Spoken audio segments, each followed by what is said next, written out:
You've seen it a dozen times. You know every line. You can probably hum the entire score from memory. But you think you know everything about Raiders of the Lost Ark dash?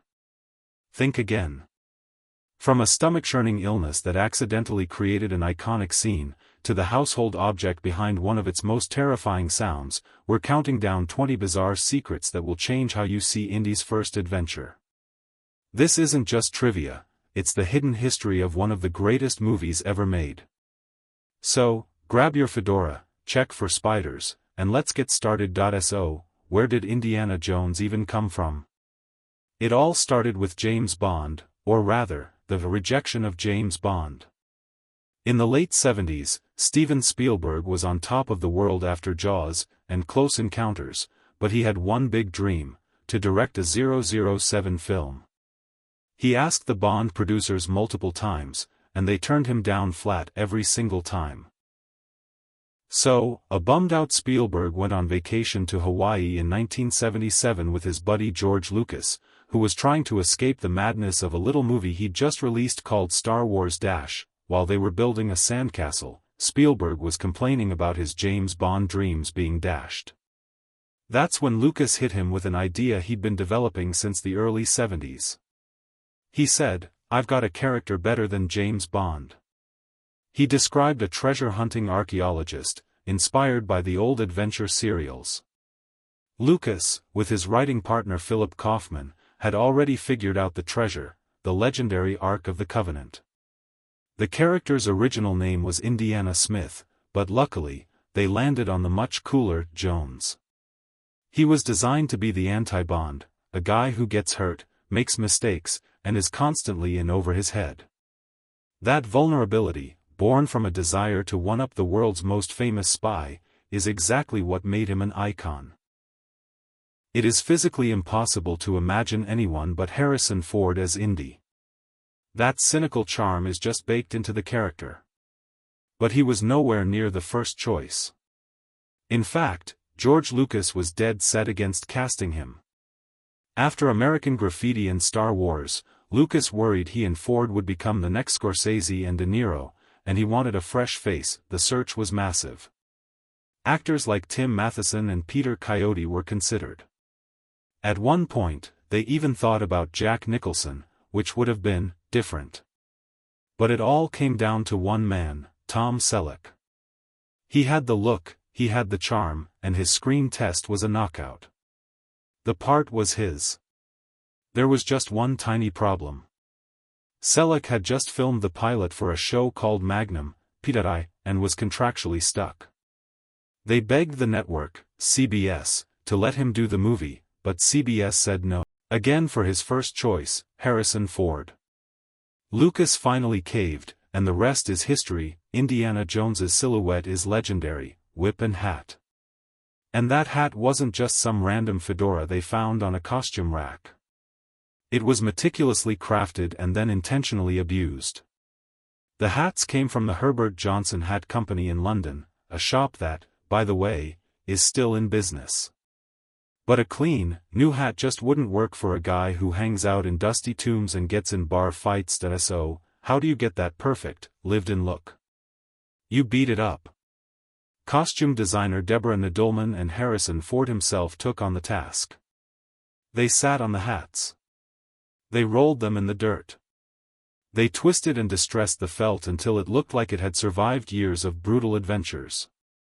They did this for every single hat used in production, ensuring that no matter the stunt or scene, Indy's fedora always had that perfect, time-tested look. It wasn't just part of the costume. It was part of the character. Snakes. Why'd it have to be snakes? It's one of Indy's most famous lines, revealing the one thing that truly terrifies our hero. You'd think this came from the actor, right? Nope. Harrison Ford has zero fear of snakes. He was perfectly comfortable on set, surrounded by thousands of them. The person who was genuinely freaked out was Karen Allen, who played Marion Ravenwood. She and her stunt double were deeply unnerved by the sheer number of slithering co-stars in the Well of Souls. Their fear was so real that for some close-up shots of snakes crawling over Marion's legs, they had to bring in a handler as a leg double. So while Indy's on-screen terror is pure acting, Marion's discomfort is 100% genuine. The hero who hates snakes is played by an actor who doesn't mind them, and the tough-as-nails heroine is played by an actress who was truly terrified. One of the funniest, most character-defining moments in Raiders was a complete accident. You know the scene. Indy is looking for Marion in a crowded Cairo market when a scary-looking swordsman challenges him to a duel. He does all these fancy moves with his scimitar, the crowd backs off, the music swells, and Indy just pulls out his gun and shoots him. It's shocking, hilarious, and pure Indiana Jones. And we have a nasty case of dysentery to thank for it. The script originally called for a long, complex whip versus sword fight that would have taken days to shoot.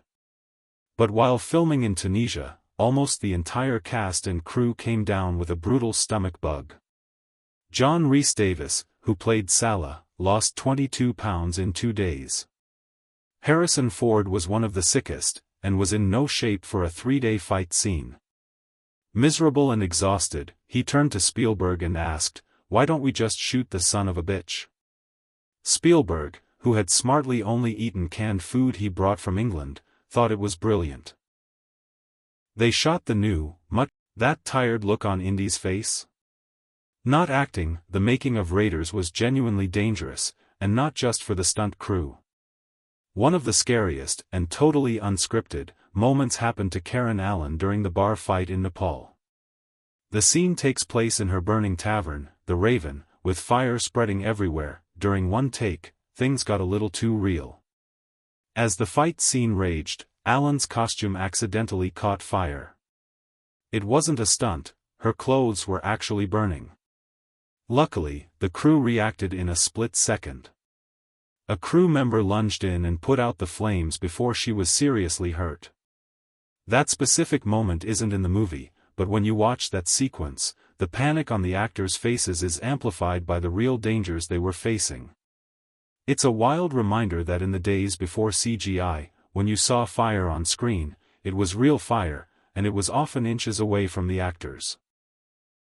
The Well of Souls is pure nightmare fuel, and to really sell the danger, the crew needed some actual venomous snakes. The most famous is the cobra that rears up right in front of Indy's face.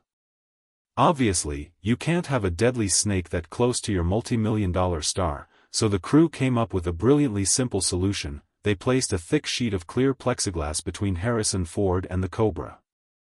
On camera, the glass is invisible, creating the terrifying illusion that Indy is inches away from a fatal bite. If you look really closely, you can actually see the cobra's reflection on the glass surface. During one take, the cobra even struck the glass and sprayed venom all over it. It's a perfect example of low-tech ingenuity being used to create high-stakes movie magic, making sure the audience felt the terror way more than the actor did. The fight scene around the Nazi flying wing is a highlight of the movie, but it was almost derailed by that same bout of dysentery. On the day the fight was supposed to start, every single stuntman was too sick to work. This was a problem, because they needed someone to play the German pilot. Indy fights in the cockpit, scrambling. Spielberg turned to his producer, Frank Marshall, and said, "Frank, put on the outfit. Get in the cockpit." Marshall, who was there to manage the movie, not act in it, was suddenly thrown into the 140-degree cockpit set for a 3-day shoot.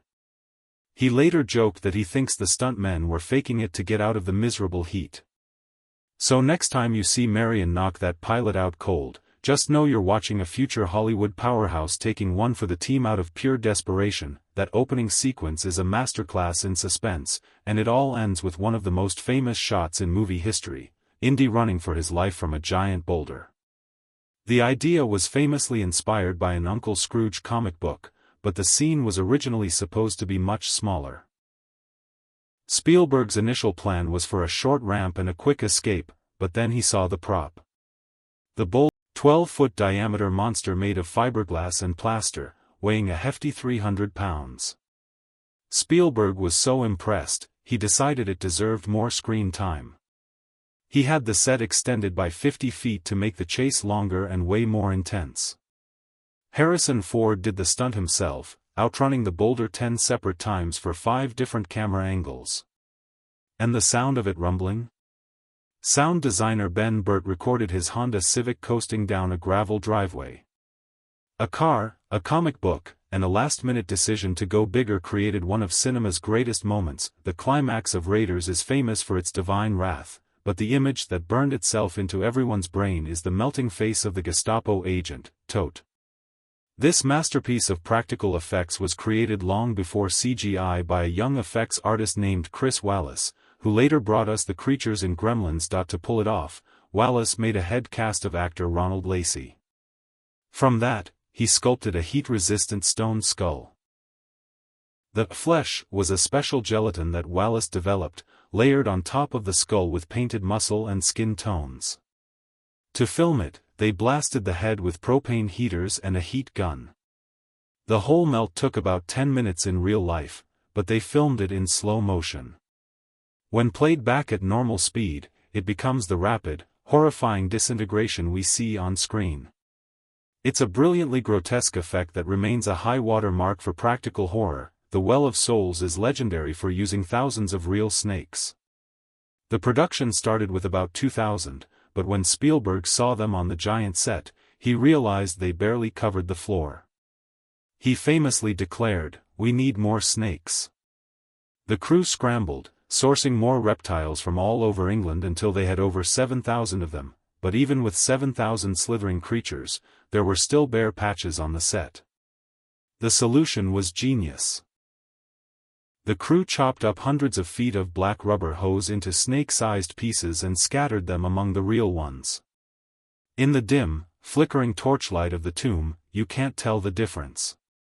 So when you watch Indy and Marion wading through that pit of horror, just know a good chunk of that menace is actually plumbing equipment. While Harrison Ford was game for a lot, the single most dangerous stunt in the movie, being dragged behind a moving truck, was performed by legendary stuntman Terry Leonard. The stunt itself was an homage to one from the classic 1939 Western Stagecoach. Spielberg wanted to recapture that same death-defying energy. Leonard had actually tried a similar stunt before, and it went so wrong it almost killed him. He was reluctant, but agreed to do it on one condition: his friend and fellow stuntman, Glenn Randall Jr., had to be the one driving the truck. To make it even remotely possible, the crew dug a narrow trench down the middle of the road, giving Leonard just enough clearance to pass underneath without being crushed.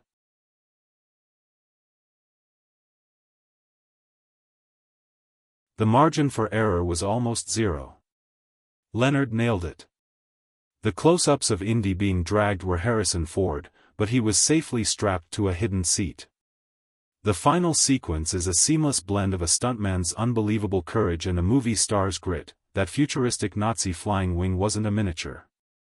It was a full-scale prop, built from scratch by Vickers Aircraft Company in England, based on real experimental German designs. It was a massive, impressive piece of engineering, and the production had to completely destroy it. After Indy's fight with the giant mechanic, the plane spins out of control and blows up a fuel tanker.